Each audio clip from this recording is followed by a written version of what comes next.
O tema da minha pregação hoje é a vocação do pregador. Você pode pensar assim, pastor, isso aí é só para quem tem chamado para ser pastor? Óbvio que não. Eu vou mostrar para você que tem tudo a ver com a igreja também. Romanos 10, versículo 14 e 15 diz assim a palavra do Senhor. Como, porém, invocarão aquele em quem não creram? E como crerão naquele de quem nada ouviram? E como ouvirão se não há quem pregue? E como pregarão se não forem enviados? Como está escrito, conformosos são os pés dos que anunciam coisas boas. Semana passada eu preguei mais especificamente sobre o versículo 14 e eu quero dar continuidade. Eu sei que quando você vê esse título de mensagem, não é a vocação do pregador, é claro, tem muito a ver com aquela pessoa que é chamada para o ministério, mas tem muito a ver com a igreja também. Porque na formação de um homem de Deus, de um pastor, de uma pessoa que foi enviado como instrumento nas mãos de Deus, como um arauto de Deus, que é o que Paulo diz, a igreja é de fundamental importância e eu vou mostrar o papel da igreja aqui para vocês esta noite. Eu e você devemos fazer essa pergunta. O que a Bíblia diz sobre o papel da igreja na escolha dos presbíteros, que é a mesma função de pastor, que é a mesma função de bispo. Então, quando você vê bispo, presbítero e pastor, é quase a mesma coisa, são sinônimos. Qual que é o grande papel da igreja? Na escolha de um presbítero, de um pastor, qualquer pessoa que queira ser pastor pode ser? Como que funciona, segundo o Novo Testamento, o que Atos diz que é a eleição, a escolha de presbíteros? É isso que eu quero estar passando aqui. Semana passada eu li Atos capítulo 8, põe ele, por favor.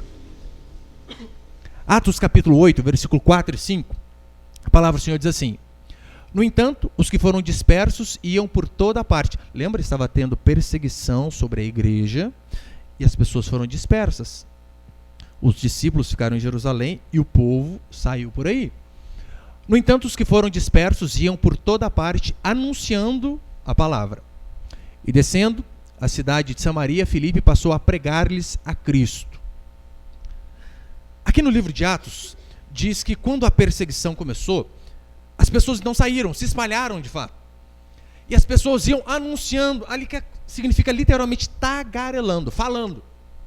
Ou seja, por onde que as pessoas que eram da igreja passavam, elas faziam o quê? Falavam de Deus, falavam de Jesus Cristo, falavam da mudança que aconteceu na vida delas e de Cristo crucificado. Todas elas saíam anunciando. Todavia, diz a Escritura que, e descendo a cidade de Samaria, Filipe passou a pregar-lhes a Cristo. Tem uma grande diferença essas duas palavras aí. As pessoas que iam anunciando e quando Filipe começou a pregar a Cristo. A primeira palavra, ele do versículo 4, tem o sentido de fato de anunciar as boas novas. Isso é uma obrigação de todos, sem exceção. Todos nós que estamos aqui, nós nos encontramos nessa primeira parte do versículo 4. Temos a obrigação de, por onde formos, anunciarmos as boas novas do Evangelho. Todavia, segunda palavra ali do versículo 5, que diz que Filipe passou a pregar a Cristo, ali é de fato no sentido de proclamar como um arauto, como aquele que anuncia alguma coisa, o que seria algo mais ou menos parecido com um pastor mesmo de púlpito. Então, tem essa diferença. Além do mais, Lucas capítulo 4, Jesus, quando ele está na sinagoga, olha a escritura que ele lê e diz que se cumpriu sobre ele. O Espírito do Senhor está sobre mim, pelo que me ungiu para evangelizar os pobres, enviou-me a proclamar libertação aos cativos e restauração da vista aos cegos, para pôr em liberdade os oprimidos e apregoar o ano aceitável do Senhor. Consegue ver duas vezes ali? Apregoar, e depois também me enviou a proclamar as boas novas. Se você for ver na Escritura, toda vez que fala sobre um proclamador, sobre aquele que tem o ofício, jamais é usado de forma geral. Do tipo, todo mundo foi chamado para pregar. Já ouviu esse papinho aí? Todo mundo foi chamado para pregar. Não, não foi. Alguns. Todos foram chamados para anunciar a palavra de Deus, é o que diz a Bíblia. Todos nós fomos chamados para tagarelar, para anunciar, para falar. Todavia, como Paulo diz aqui em Romanos 10, e é o que diz ali também em Atos, capítulo 8, no sentido de ofício, de pastor, de pregador, de proclamador, apenas alguns. Essa é a grande diferença. Portanto, uma coisa é falarmos de Deus para os outros. Isso todos temos que fazer. Outra coisa é estar à frente de uma igreja dirigindo-a. A Escritura diz que isto é uma comissão. É como se fosse uma incumbência oficial para realizar a obra de Deus.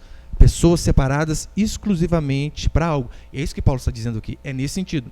Quando ele pergunta como verão se não há quem pregue, não é no sentido de sair falando, mas no sentido de ser um arauto, de ser um proclamador. Como verão se não há quem pregue? É justamente dessas pessoas que Paulo está falando. Você lembra que Jesus, ele chamou as pessoas de suas diversas ocupações? Tinha pescador, tinha coletor de imposto. Então Jesus passava por eles e dizia: você, siga-me. Então as pessoas largavam as suas ocupações e seguiam a Cristo e também proclamavam o Evangelho. Mas você percebeu que ele não chamou a todos? Ele não passava dizendo: olha, todo mundo, vem para cá, entra no meu barco. Não, não era isso. Ele passava pregando a todos, mas para segui-lo era apenas alguns, para proclamar era apenas alguns, não eram todos. Inclusive a Escritura diz que alguns que queriam. Jesus disse: você não, volta para sua casa e conta o que eu fiz na sua vida, apenas isso. Então tem essa grande diferença, óbvio que tem. Esses discípulos que foram chamados por Jesus, eles não decidiram por si mesmos. Eles não disseram: eu vou ser um proclamador do Evangelho, eu vou ser um pastor, eu vou ser um pregador. Não, não. Diz a Escritura que Jesus os comissiona, que Jesus os chama. E aqui em Romanos, capítulo 1, versículo 1, quando Paulo começa a sua apresentação, ele diz: Paulo, servo de Jesus Cristo, chamado para ser apóstolo. Essa é a vocação de alguém que foi designado divinamente também para cumprir um ofício. Paulo, ele começa a debater contra os falsos pregadores. E uma das características dos falsos, sabe qual era? Eles se auto-intitulavam proclamadores, apóstolos, pregadores. Era isso que acontecia na igreja primitiva e era isso que acontece. E é isso também que, infelizmente, acontece hoje. Eu quero passar só 2 princípios. Primeiro princípio, os atributos da vocação de alguém que, de fato, foi chamado para viver especificamente da obra. Você vai ver como você tem uma importância fundamental nisso daqui. Quando eu digo atributos, é claro, né? Aptidão, habilidade.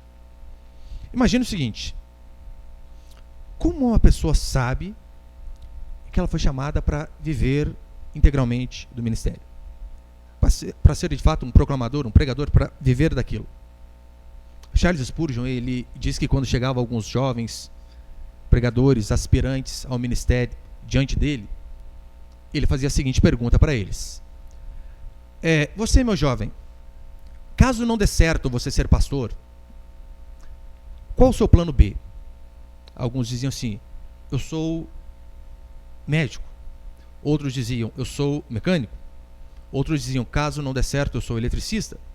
Caso não dê certo, eu sou um alfaiate. Então ele respondia da segunda maneira: ótimo, volte para o seu plano B.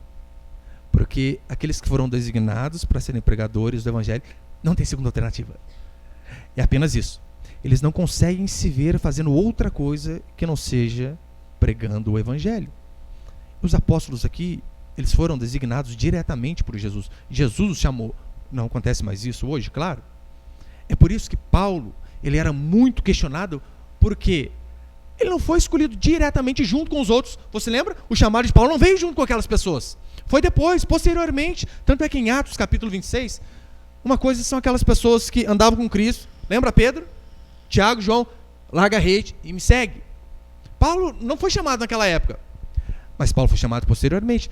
E era nisto que ele defendia o seu ministério. Olha o que diz Atos 26:15. Então lhe perguntei, aqui quando Paulo saindo para Damasco, de repente uma luz o ilumina. Lembra? Saulo, Saulo, por quem me persegues? Então lhe perguntei: quem és tu, Senhor? Ao que o Senhor respondeu: eu sou Jesus a quem tu persegues. Mas levanta-te, firma-te sobre os teus pés, porque por isto te apareci, para te constituir ministro e testemunha. Consegue ver o Senhor vocacionando Paulo da mesma forma que vocacionou os outros? Porque mas levanta-te firme sobre os teus pés, porque por isso te apareci, para te constituir ministro e testemunha, tanto das coisas que me viste, como daquelas pelas quais te aparecerei ainda, livrando-te do povo e dos gentios para os quais te envio. Paulo também foi designado dessa forma, especificamente para viver do Evangelho. É claro que é necessário ter convicção do chamado em nossas vidas, no caso aquele que prega. Mas é de fundamental importância também ser capacitado. Não adianta a pessoa só dizer assim: não, Deus me chamou. Rapaz, mas você não gosta de ler? Preguiçoso. E fica com esse papinho que é Deus que capacita. O chamado vem de Deus, é óbvio que vem. Mas é necessário que nós nos esforcemos a cada dia mais para aprender sobre a Escritura, porque nós vamos viver disso, de espola. Talvez você já ouviu aquela frase: Deus não escolhe os capacitados, mas capacita os escolhidos. Já ouviram, né? Mostra para mim na Bíblia onde tem isso. Não tem. Isso é teologia de para-choque de caminhão. Tá certo, nós temos o conceito, por exemplo, diz a Bíblia que Moisés disse para Deus: Senhor, sou pesado de língua, ou seja, eu não sei falar direito. E o Senhor o capacitou, é verdade. Mas você lembra também que Moisés, ele estudou nas principais faculdades do Egito? Era alguém dedicado, era alguém instruído. Da mesma forma Davi. Olha lá, mas Deus usou Davi, ele era apenas um pastorzinho. É verdade, apenas um pastorzinho. Mas você lembra o quão valente Davi era quando ninguém o via? Ele estava ali, sempre. Agora, pessoas que vêm com esse papinho: não, Deus não escolhe os capacitados, Ele capacita os escolhidos. Meu irmão, isso aí é álibi para preguiçoso. O cara que não gosta de acordar cedo, o cara que não gosta de orar, o cara que não gosta de estudar, e diz: não. Chega lá na hora, o Senhor fala. E é por isso que sai um monte de besteira. É por isso que sai um monte de heresia. Hernandes Lopes, pastor da igreja presbiteriana, ele diz assim: pastor que não gosta ou não tem o hábito de ler, entendeu mal sua vocação. Que convenhamos, meu irmão, Deus, ele se revela para nós através de um livro. Oh, Jesus. Deus se revela através de um livro. E o cara quer ser pregador, não gosta de ler. Você já viu? Imagina um médico, um cirurgião que diz: eu amo minha profissão, mas eu não posso ver sangue. Até arrepio. Não tem lógica um negócio desse. É a mesma coisa em relação à leitura, em relação ao estudo. Eu sei que por conta de que muitos interpretam errado aquele versículo 10 do Salmo 81, onde diz assim, né? Abre bem a boca e a encherei. Eles pegam esse versículo totalmente fora de contexto e dizem assim: pastor que estuda, que prepara a pregação é coisa do homem, coisa carnal. O que você tem que fazer é chegar lá na hora e falar: Senhor, até agora não tem nada, Senhor, está começando, Senhor, vai começar o culto, até agora nada, Senhor, fala. Eles pensam que isso é ser espiritual. E quando nós temos o esboço, nos preparamos durante toda a semana, eles dizem: não, isso é coisa de homem. Mentira. É álibi para preguiçoso dizer: abre bem a boca e a encherei. Pastor, mas Pedro não era iletrado? Na onde que diz isso na Bíblia? Diz que ele era pescador. Ele pode ter sido menos instruído do que outros, como Paulo, por exemplo. Agora, dizer que ele era iletrado, analfabeto, não era. Até mesmo porque, juntamente com as sinagogas, haviam escolas. Então, como que pode? Deus escolher alguém para falar, mas alguém que não sabe falar. Você não pode confundir ser simples com analfabetismo, com pessoas que de fato não sabem nada. Pastor, mas a Bíblia não diz que Deus usou até uma mula? Usou? Daí você quer ser a outra mula, é isso. Muitos dizem: não vai lá, Deus vai te usar. E falam como se fosse incentivando, né? Vai, Deus vai te usar porque Deus usou a mula. Tá chamando o cara de mula de novo. Faz nem loucura um negócio desse. Deus usou a mula. Não, mas ainda que usou a mula, quantas vezes o Senhor usou a mula? Hein? Uma vez. Apenas uma. Pastor, Deus usou Pedro, que era menos instruído. Usou. Pedro escreveu 2 epístolas, e alguns dizem que o Evangelho de Marcos escreve aquilo que Pedro relata, aquilo que Pedro dita, ainda que seja verdade. Um Evangelho e 2 epístolas. E Paulo? E o apóstolo Paulo? O que ele escreveu? Diz a Escritura que ele escreveu 2/3 do Novo Testamento. Quase todo o Novo Testamento foi ele. E olha como que era o pedigree de Paulo. Fariseu. Diz a Escritura que ele sobrepujava os da sua época. Ele era da seita mais rigorosa que havia. Meu irmão, se tinha alguém que era totalmente inteligente, capacitado, é claro, você apenas ser inteligente, apenas ser capacitado, você pode ser, meu irmão, bilíngue, trilíngue, tetralíngue, sei lá o que for. Mas se essas coisas você não reconhece que, se Deus não tiver misericórdia, não servem de nada, não vão servir de nada. Mas todavia nós não podemos usar como álibi Pedro, que era menos instruído, e o fato de Deus ter usado uma mula para quê? Para sermos preguiçosos. Não podemos. Para cumprir Atos, que nós lemos, né? Atos capítulo 8, o versículo 4, que é anunciar, propagar a palavra, meu irmão, todos nós temos essa obrigação, e isso você não precisa ter qualificação nenhuma. É igual aquele cego de João 9. Diz a Escritura que as pessoas perguntam, não, mas você era cego, você está enxergando agora, quem é esse Jesus? Olha a resposta dele.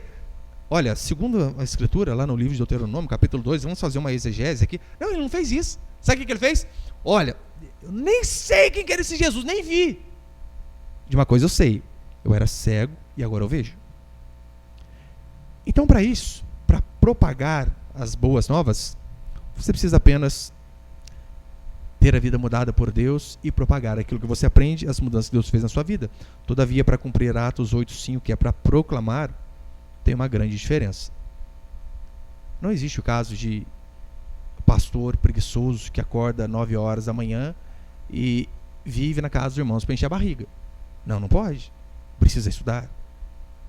Cedo, à tarde, à noite, por vezes de madrugada. Em Romanos capítulo 10, que nós estamos lendo, quando diz sobre um arauto, eu não estou dizendo que ele precisa ser bilíngue, apesar que é uma ótima opção. Falar 2 idiomas, porque, meu irmão, o tanto de livros bons que às vezes eu não consigo ter acesso porque é escrito em outro idioma. Então, nesse ponto de vista, é uma maravilha você conhecer mais de um idioma. Você não pode levantar uma pessoa, uma igreja não pode levantar uma pessoa para ser um proclamador do evangelho, dirigir igreja, isso que eu estou falando, dirigir a igreja de fato, uma pessoa que não sabe falar nem o português direito. É só subir para cima, descer para baixo, nós vamos para a glória. Não dá. Para mim ir, para mim ler, para mim cair, para mim beber. É claro, por que eu estou dizendo isso? Pastor, mas todo mundo tropeça no português. Meu irmão, se você prestar atenção, eu às vezes eu nem tropeço, né? Eu rolo. Às vezes dá uns erros terrível mesmo. Mas a pessoa ela precisa ter sempre a disposição de melhorar. Pastor, mas como que a pessoa sabe que ela foi chamada para ser pastor? Primeiro ela precisa ter essa certeza dentro de si, né? O elemento individual. Meu irmão, isso aqui não tem regra. Não tem como eu falar para você, olha, se você estiver orando e arrepiar da 3ª vértebra até a 5ª, você vai ser pastor. For até a 6ª, diácono. Não tem como. É claro, tem esse pessoal, por exemplo, um irmão esse dia perguntava, bem, pastor, como o senhor teve convicção que o senhor seria pastor? Eu falei, rapaz, foi lá em 2007 quando eu fui ao Impacto, ao retiro da nossa igreja. Eu não sei porquê, mas eu saí com aquele negócio, rapaz, eu vou ser pastor. Eu detestava crente, mas eu saí com esse negócio na cabeça. Não tem outro caminho. Eu não estou dizendo que essa é a regra. Eu estava ouvindo um teólogo, que eu costumo acompanhar ele dizendo que ele se esforçava, fazia faculdade, estudava, cooperava na igreja, e de repente precisou de alguém na igreja. Olha, a gente precisa de mais um pastor aqui, e não tinha ninguém, sabe o que ele falou? Não tem ninguém, mas se quiser tem eu. Quase igual Isaías, hein? Envia-me a mim, eis-me aqui. Não teve esse negócio de Deus parecer com a luz na cabeça dele. Não, ele viu a oportunidade e simplesmente entrou. Então não tem uma regra específica. Todavia, é com base em não haver uma regra específica que a gente vê muita heresia, muito absurdo. Eu conheço pessoas que disseram que seriam pastor e não são, e bem provavelmente que ainda não serão. Mas há outro princípio fundamental que confirma o primeiro, que é o meu segundo princípio, para encerrar. Põe ele, por favor, meu irmão. O segundo princípio é a confirmação da igreja. Isso aqui tem a ver com todos vocês que estão aqui. Todos vocês. Lá em Atos, capítulo 6, diz a Escritura que os discípulos, eles têm a incumbência de pregar a palavra, os apóstolos, só que algumas viúvas começam a reclamar que está faltando cesta básica. Então o que eles fazem? Eles então separam alguns homens para suprir essa necessidade, que era como se fossem os diáconos. Atos capítulo 6, versículo 1 a 3, a Bíblia diz assim: havia na igreja de Antioquia profetas, não tem um antes? Não? Você pode abrir comigo ali rapidinho? Não desmarca daí não, de Romanos 10. Atos capítulo 6, é só voltar um pouquinho, um livro para trás aí. Atos capítulo 6, versículo 1.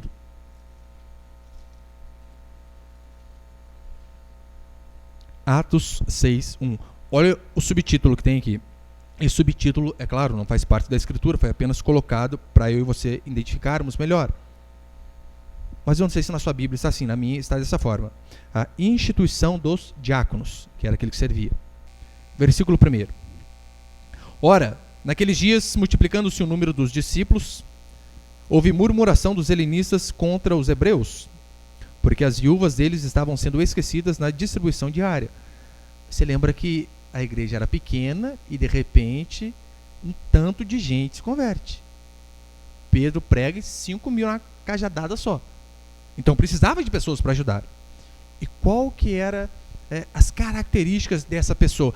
Aqui, para ajudar a servir cesta básica. É isso aqui o texto que ele vai explicar. Ora, naqueles dias, multiplicando-se o número dos discípulos, houve murmuração dos helenistas contra os hebreus, porque as viúvas deles estavam sendo esquecidas na distribuição diária. Então os 12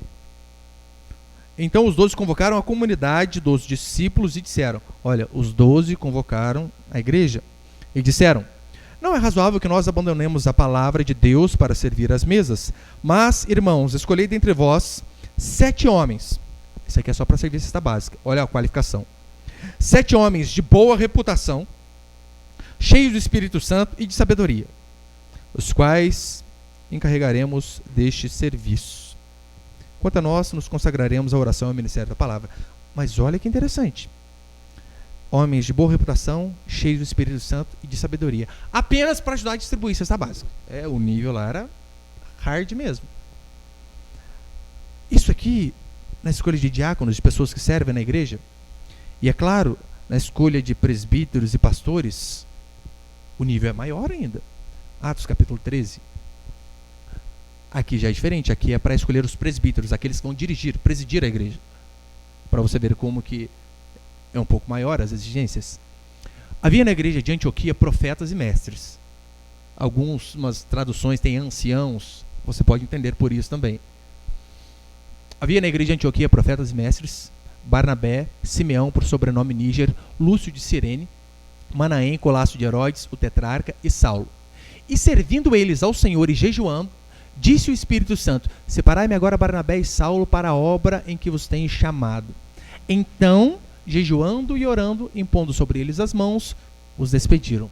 Mas olha que interessante. As autoridades, os profetas, os mestres, os anciãos da igreja participaram da escolha de Barnabé e Saulo para que eles pudessem ser proclamadores do Evangelho. E é interessante que depois diz que Paulo... Tem ali o Atos 14? Põe-lhe, por favor. Atos 14, 23. Aqui Paulo, ele começa a repetir o que tinha acontecido com ele, para instituir outros presbíteros, e promovendo-lhes em cada igreja a eleição, a escolha de presbíteros. Depois de orar com jejuns, os encomendaram ao Senhor em que haviam crido. Esse é o padrão, diz a Escritura, para cumprir o que diz aqui Romanos capítulo 10.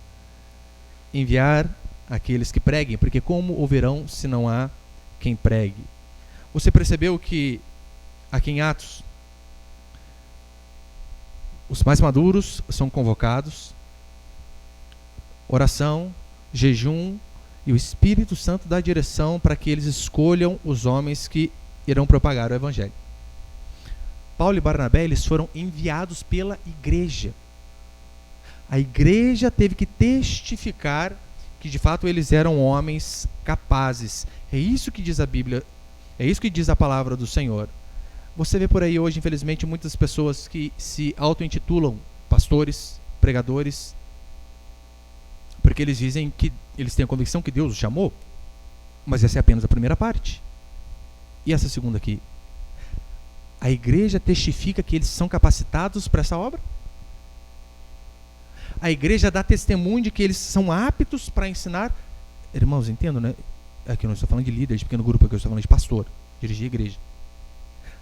A igreja, a congregação precisa testificar essas coisas. Foi isso que aconteceu na igreja de Antioquia.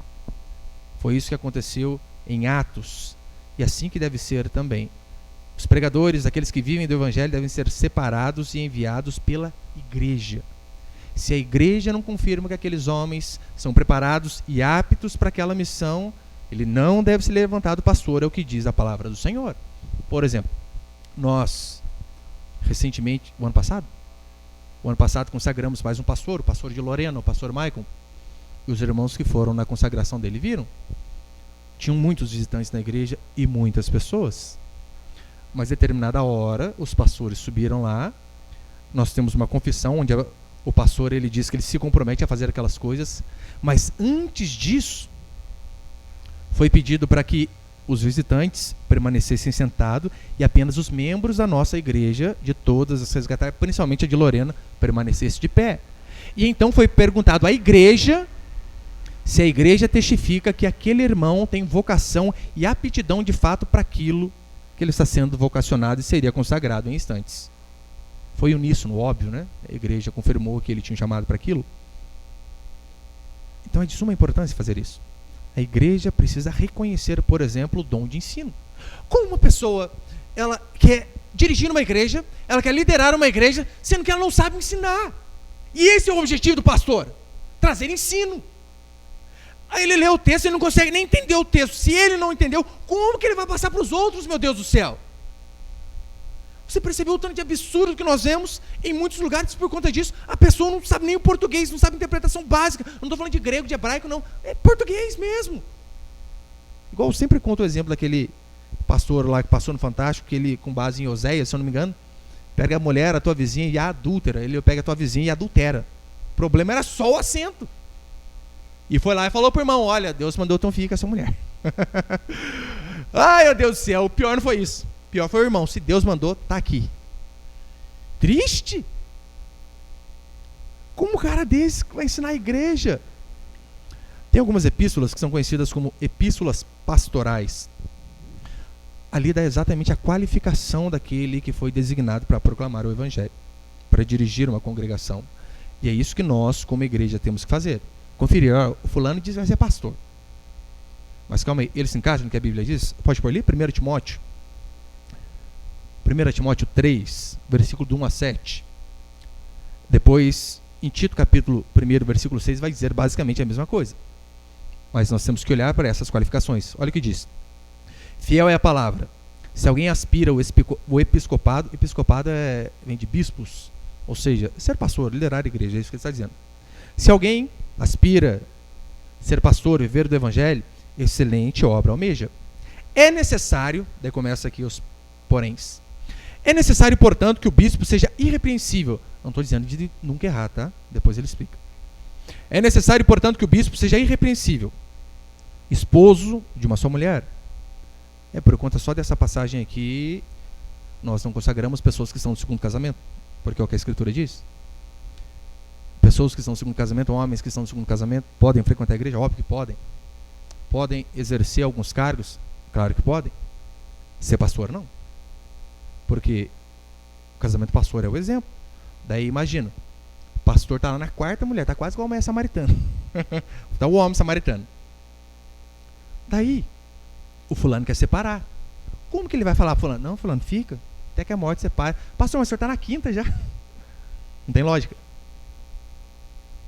Fiel é a palavra, se alguém aspira o episcopado, excelente obra almeja. É necessário, portanto, que o bispo seja irrepreensível, esposo de uma só mulher, temperante, sóbrio, modesto, hospitaleiro, tem que tratar bem, tem que ir na casa do pastor, hospitaleiro, apto para ensinar,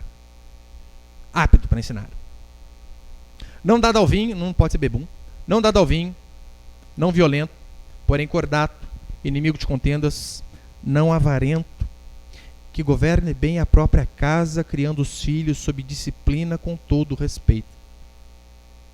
Governe bem a própria casa, criando os filhos sob disciplina com todo respeito. Pois, se alguém não sabe governar a própria casa, como cuidará da igreja de Deus? Duro, não? Ele está dizendo que é o seguinte: você quer ser pastor, mas sua casa é a mulher que manda, esquece. Seus filhos falam como você de qualquer jeito, falam mais alto que você. Não. Você não consegue nem dominar sua casa, vai dominar a igreja? De que jeito? Não dá, não pode. Pois se alguém não sabe governar a própria casa, como cuidará da igreja de Deus? Não neófito é novo convertido. Não neófito para não suceder que se ensoberbeça e incorra na condenação do diabo. Pelo contrário, é necessário que ele tenha bom testemunho dos de fora, a fim de não cair no opróbrio e no laço do diabo. Bom testemunho dos de fora também. Olha que coisa. Não, você não tem que ter bom testemunho só da igreja aqui. Não apenas os irmãos têm que ver em você uma pessoa jóia, trabalhadora. No seu serviço, como que você dá o testemunho lá? Diante da sua família. Fora do ambiente aqui da igreja. As pessoas de fora olham para você e veem em você uma pessoa honesta, uma pessoa sincera. Essas são as condições. E depois, em Tito vai dizer basicamente a mesma coisa. Mas deixa bem claro, meu irmão, isso aqui, pastor, para tocar no louvor, precisa esse, meu Deus do céu. Claro que não. Isso aqui é para ser pastor. Eu não estou dizendo que pastores também não erram. Às vezes não falham em algumas coisas aqui. Mas o mínimo, óbvio, né? O mínimo. Essa é a função aqui de Romanos 10. Como, porém, invocarão aquele em quem não creram, e como crerão naqueles de quem nada ouviram, e como ouvirão se não há quem pregue, e como pregarão se não forem enviados. Para ser um enviado desse, diz a Escritura, precisa ter essas características aí. E a igreja, aqui ó, cada um de vocês, nós, igreja, deve ser capaz de exercer juízo sobre se o homem tem competência ou não para exercer a função de dirigente, de pregador, de proclamador do evangelho. Porque, meu irmão, a igreja precisa testificar isso. Não adianta a pessoa dizer, Deus apareceu para mim, pastor, em carne e osso. Vi até os furos na mão dele, igual o Tomé. Mas como é? A igreja não testifica que você tem as habilidades, o dom para cumprir isso aqui. Meu irmão, então você está errado. Está errado. Ainda que seja uma pessoa excelente, ainda que seja um excelente pensador, um excelente escritor, ainda que seja um excelente trabalhador, é necessário que a igreja testifique. Olha, puxa, fulano ali tem que ser pastor. Ele sabe ensinar. A família dele é uma família boa. Ele é um exemplo, tem bom testemunho das pessoas. Não, sim, a igreja testifica isso. Por que eu digo isso, irmãos? Hoje, já estou encerrando. Hoje nós levantamos líderes de pequeno grupo, graças a Deus. Mas a igreja crescendo, pastores serão levantados.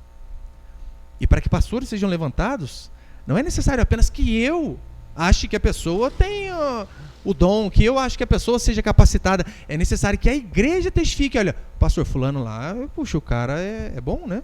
O cara foi chamado para isso. A gente testifica isso. Cabe a nós, a mim como pastor, mas também a cada um de vocês, confirmar se esses homens que estão sendo levantados têm aptidão e se encaixam nisso daqui que Paulo diz. Nessa série de coisas aí. Como eu disse, daí está lá. Que governe bem a própria casa, criando os filhos sob disciplina. Não adianta, se a pessoa não consegue governar a sua casa, é o que diz a Escritura, vai governar a casa de Deus. Não tem como, não tem essa possibilidade aí, não tem. Daí não consegue, às vezes, criar o respeito dos filhos. Como que os irmãos vão respeitá-lo? Eu não estou dizendo que filho de pastor é anjo, claro que não. Erra e erra bastante. Erra bastante. O pastor também não é perfeito, mas são essas as exigências que Paulo ensina aqui na carta dele a Timóteo. E é isso que precisa aqui para cumprir o que diz em Romanos 10, capítulo 10, versículo 14 e versículo 15. Se você parar para perceber, você vai ver que em relação a falsos pastores, uma das grandes características, sabe qual é? Por exemplo, Jeremias diz assim, não mandei esses profetas, todavia eles foram correndo. Não lhes falei, contudo eles profetizaram. Olha a diferença daqueles falsos homens de Deus. Eles não são comissionados por Deus. Não, eles apenas vão. Não, ele começa a chamar o povo ali. Rapaz, vamos abrir a igreja? Vamos, quem vai ser pastor? Eu? Eu vou ser pastor. Não tem essa possibilidade no Novo Testamento. Para que alguém seja pastor, é necessário que a igreja o envie. Agora fulano não tem igreja, quer ser pastor de que jeito, meu Deus? Não tem como. O verdadeiro pregador, ele sempre vai ter um senso de indignidade, de temor em relação à pregação. Se você ler Paulo, ele diz isso várias vezes. Por exemplo, ele diz, olha, em fraqueza, temor e grande tremor eu estive entre vós. Eu sei da responsabilidade que é pregar isso aqui. Meu irmão, você tem noção? Se você faz uma coisa errada lá no serviço, às vezes você tem um prejuízo. Uma peça, alguma coisa. Rapaz, se eu interpreto isso aqui errado, eu mando uma alma para o inferno. É uma responsabilidade tremenda. Portanto, o homem de Deus, ele precisa ter consciência da serenidade da sua tarefa. Não ficar se oferecendo. Que é algo mais ridículo que aqueles caras que põem no Facebook lá. Pastor, fulano de tal. Agenda aberta. Oh Deus. Vontade de cortar o pescoço desse daí. O cara fica se oferecendo para pregar, criatura. Não tem. Eu falo para você, depois que eu fui consagrado pastor, que eu pensei, falei, Deus do céu, onde que eu me meti, hein? Agora já era. Agora já estou aqui. Porque você vai crescendo, você vai amadurecendo, você vai tendo noção da responsabilidade. E por que é necessário que a igreja envie, como eu disse? Porque pensa comigo, no caso hoje que só tem algum pastor. Se foi a igreja que me levantou, se eu errar, algo sério, algo pode ser feito. Sim, vocês podem levar ao nosso pastor presidente, vocês podem levar aos nossos líderes, vocês podem levar ao nosso presbitério. Se a igreja me levantou como pastor, alguma coisa pode ser feita. Agora, se eu me levantei pastor, se eu disse que Deus me chamou, só Deus, não tem o testificado da igreja, como que faz quando eu errar? Você vai vir falar alguma coisa para mim? Você está falando contra o ungido do Senhor, hein? Não é isso que nós ouvimos? Quem és tu, criatura imunda, para falar do ungido? Não dá. Por quê? Porque foi só eu e Deus no tete a tete lá. Às vezes você vai... Que jeito discutir? Não tem como. Essas pessoas aí não tem como ser repreendidas. Se a igreja levanta, quando o pastor erra, ele é repreendido. Agora, se a pessoa se levantou pastor, meu irmão, ela tem a tal síndrome de Adão. Já ouviu o que é a síndrome de Adão? É aquela pessoa que não houve repreensão de ninguém, a não ser de Deus. Adão era assim, né? Não, ninguém me repreenda, só Deus, só tinha Deus. Não é assim que as coisas funcionam. É totalmente contra o ensino bíblico alguém se enviar, alguém se auto-intitular. Nós víamos assim com os falsos profetas. E se alguém tentasse se enviar, olha que duro. Se alguém se oferecesse, sabendo que não era a vontade de Deus, Deus punia.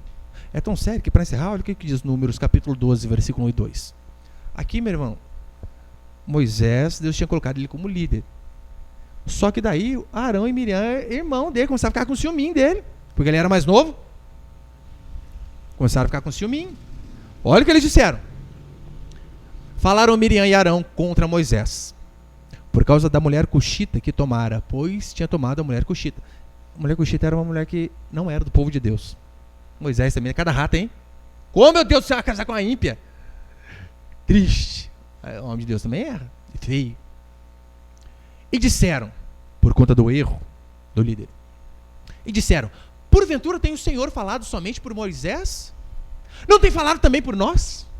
Olha o povo. Calma aí, só Moisés ser líder. Deus fala através de nós também. E olha que interessante. O Senhor o ouviu. Pastor, claro que Deus não é surdo, Deus ouve. Mas esse Senhor o ouviu aqui no sentido da rebelião deles contra o líder. Eu sei que muitos pegam esse versículo aqui, né, e distorcem ele dizendo, não pode falar contra o meu erro. Isso é um absurdo. Se o pastor está errado, ele deve ser repreendido. Deve. Os irmãos aqui xingam eu às vezes. Acredita? Faz isso. Mas está lá. Se levantaram. Porventura não tem o Senhor falado somente por Moisés? Não tem falado também por nós? E o Senhor ouviu. Ou seja, vocês dois, vocês ficam nas suas. Eu chamei ele. E ele é o líder. Então vocês não têm que se auto-intitular líderes. Vocês cumprem a função que eu designei para vocês. É isso que nós vemos. No Novo Testamento, não há pastores que formam igrejas. Há igrejas que formam pastores. Totalmente diferente.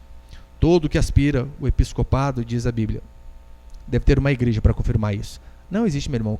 Se você vê um cara falando, o fulano é o pastor. Não, ele que começou a igreja, sozinho, não passa nem na rua. Nem na rua, não passa. Porque não tem como.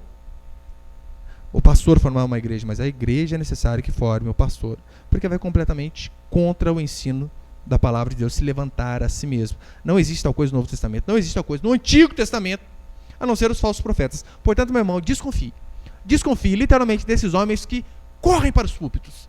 Desses homens que amam o microfone. Porque tem gente que tem síndrome do microfone, é impressionante, cara. O negócio, ele quer aparecer. Quer aparecer. Uma vez, rapaz, na igreja, que 2 semanas, 3, não sei. Pastor, com quanto tempo mais ou menos alguém prega na sua igreja? Irmão, eu tenho trabalho com você. O cara veio com esse pensamento já, não dá certo, cara. As pessoas que vêm se oferecendo, eu falei para ele, não, vai lá no pequeno grupo lá do fulano, dá um tempinho lá, ajuda ele. Sumiu. Acabou. Não quer se sujeitar. Não quer esperar um processo. esses daí devemos confiar sempre, sempre, sempre, sempre. Não podemos fazer o que nós queremos. É isso que diz a Bíblia. Em Romanos 10 aqui, então, algo nos anima, né? Como ouvirão, se não há quem pregue? Ou seja, as pessoas ouvirão. Para isso é necessário que pregadores, que arautos sejam levantados. Mas para que arautos sejam levantados é necessário uma confirmação pessoal dele, da parte de Deus. Mas é necessário que toda a igreja, isso aqui é incumbência nossa, também é necessário que toda a igreja testifique que Deus tem levantado esses homens. Eu tenho certeza que o Senhor vai começar a levantar homens assim em nosso meio. Amém, meus irmãos?